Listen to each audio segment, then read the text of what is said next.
Good morning, everyone, and welcome to IGTV. And we've got Kathy Braun on, and Kathy is actually, I guess, sharing her desktop right now. Yes. Because Kathy, that's not you. No. Okay, She- great. All right. So, Kath, go ahead. You're going to be discussing the day in the life of a first responder, and it'll explain the point of entry of malware and how it's handled, including a few possible tools. So, take it away, Kathy. Okay, thank you. Yes, we hear about the broader types of malware attacks.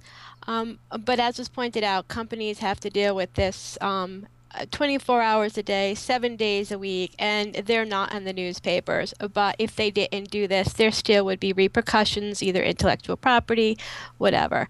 So, what are the ways? How can it happen? You've been compromised. We know again about the larger incidents, but really, a lot of it comes down to on a day-to-day basis is simply visiting certain internet sites and a malicious program being on that site, being resident on that site that's delivered.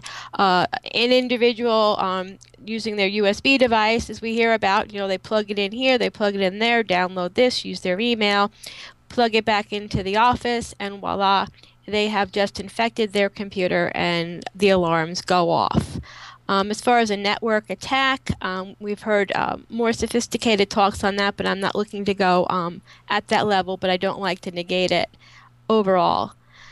Another thing was employees signing up for virus protection, social engineering, and I'll give more specifics on that. Okay, let me just lower this for a minute. Sure. Excuse me 1 second because I have something echoing and I'm going to drive. Okay, there we go. Thank you. I'm so sorry.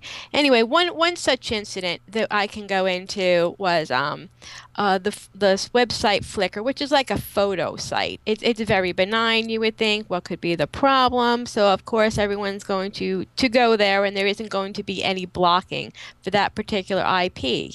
But what had happened is this malware Monkif, which now there's been three strains of it, was on this Flickr site. Also, this was global. I mean, there was newspapers in India that had the same malware on it, but you never really hear about the Monkif. And it affected hundreds and hundreds of machines, and it was quite an undertaking. We were able to locate it on the host machines. We couldn't use some of the other tools that are out there. We actually had to do real forensics on it and locate it on the box. Fortunately, they all had the same type of executable, and it was in the same location. So then we were able to remediate it. But while this was widespread, I mean, this took quite a while. It's not something you hear, and it was simply because they visited this site that was benign, and this is what happened. Another is social engineering. We hear about that, and I was fortunate even to hear people who are more expert speak about it and how they do it. They just keep calling and calling, and every time they call, they get more and more information. This can affect companies, with all the RDP, the remote login. This is a mechanism that they use to try to glean information. Another one is virus protection, right? For some reason, we don't know why people do things sometimes, but they were going to get some virus protection or some kind of filter for their machine, and it was under the auspice of a Christian, type of organization. When in reality, they signed up for this service, and it was a keylogger, and you could actually see information leaving. They were attempting to grab it from their host machine and export it. Command and control, I guess, is the word for that. So what's out there that people wouldn't, there would be no alarms, nothing to say, oh, don't go there. But this is the struggle that first responders have all day long. I'm talking about a couple of incidents. You have to, of course, multiply this by how much. And again, the USB devices. I know we hear a lot about the portable devices because they do, whilst they're wonderful, they cause a lot of trouble. Um, so again, not to be redundant, but network activity. There is tools as WebSense, and basically what that does is it blacklists a site. You know, like we said, we thought Flickr was safe. You find out it's not, and then you contact WebSense, and then they block it so that people cannot access that anymore, which does make people annoyed, but that's the way it is. Um, and user activity of the USB devices, a lot of times that doesn't take up a lot of time for the first responders. A/B scans can grab most of that, but again, there are exceptions, and of course, email and data transactions when not handled correctly.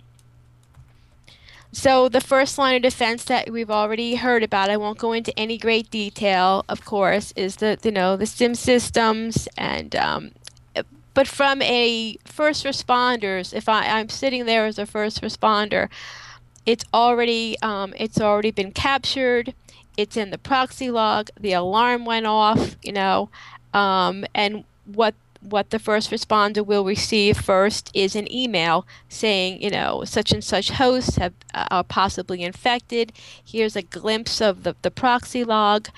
After that, the system will create a ticket, and then they will go and follow through from there. And again, the key point is the volume, the sheer volume of these emails and the sheer volume of these tickets, that we really don't think about as much as the larger ones.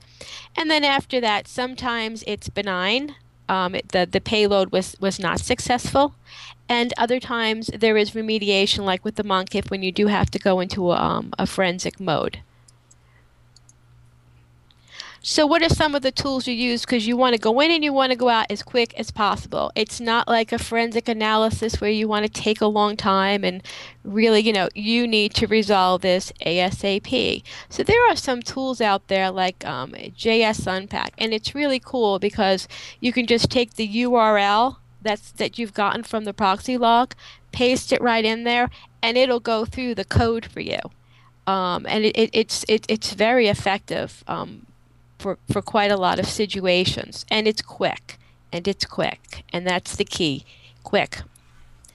The other one is VirusTotal. I'm sure a lot of people are very familiar with this, but this is that does a wonderful job, and people in the community are very generous for submissions, and it really helps to facilitate another kind of quick resolve, or to ascertain if what you think you have is truly what you have, in the quickest fashion. FireEye is another one. FireEye works like in a virtual environment, and you take the URL and you put it in and you load it into this tool, and then it'll run it. And what you don't want to do in your environment is let it run all the way through to see what it does, but that's what it is able to do for you, so that you can see what registry entries it affects, what the payload might be, or if, again, it's benign and it's something that you can just close the ticket and move on. So when smoke fills a room, so with safety nets, hardware, software devices, how does a network or computer become infected? Well, as I've been trying to explain, I just want to make sure I was clear. I use the analogy when there's smoke in a room, then the fire alarm goes off, and so it is in instances in these malware attacks and just fighting this whole world as it is. The alarm doesn't go off until there's an instance. And yes, it can be contained, and there are sophisticated tools out there, but it doesn't account for everything, especially some of like the Monkif and some of those other that aren't as well known, and they're constantly changing. Monkif has morphed like 3 times, so it's not, that's part of the problem in and of itself. So is there any way to be proactive? Well, it depends how sophisticated an organization can get, how much they want to invest. There is tools that work at the application level, and basically that just means that it actually will look at the content, and take it a step further. The negative side is it takes a lot longer. It's not as quick, but it is necessary for certain parts of the infrastructure. So it comes back, and I believe I have heard this, and I will echo their words. How important is policy? We know that the first challenge is the people who utilize the system, between the web browsing, email, social networking, USB connectivity, and I say Yahoo because they were infected, I believe, last winter. And what happened is people would try to get into their email, get on that site, and they were forced to buy software to get rid of a virus, and it was a scam. So it's quite much out there. So policy is the greatest tool that an organization can utilize, of course, along with employee education. That's no small undertaking. Um, the focus is on critical assets and data leakage. I think that's the primary target for everyone. Endpoint protection, I think, is getting more common, to lock down USB devices, which just means that you have to register your USB device at the least, or you are completely not allowed to plug it in. It won't read it.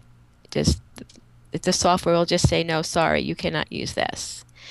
Again, blocking websites that are not necessarily for business purposes or pose a potential problem with tools such as WebSense, so that regardless, even if there's an attempt to go out there, they're not allowed to.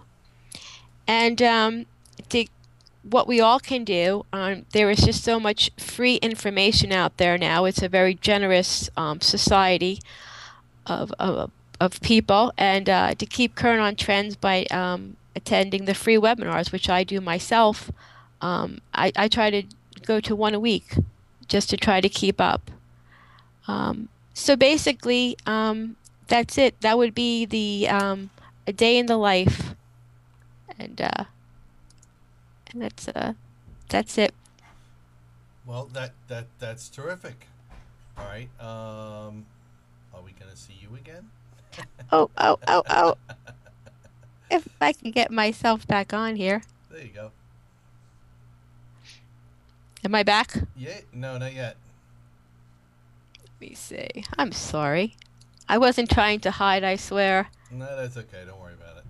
Okay. Okay. That's. We just brought up my logo. Okay. I've got your desktops. Stop sharing your desktop. Okay. There you go. I guess I'm still new, so on this. Okay. No, that's okay. All right, Kathy. Thanks. We certainly appreciate it. And let's see.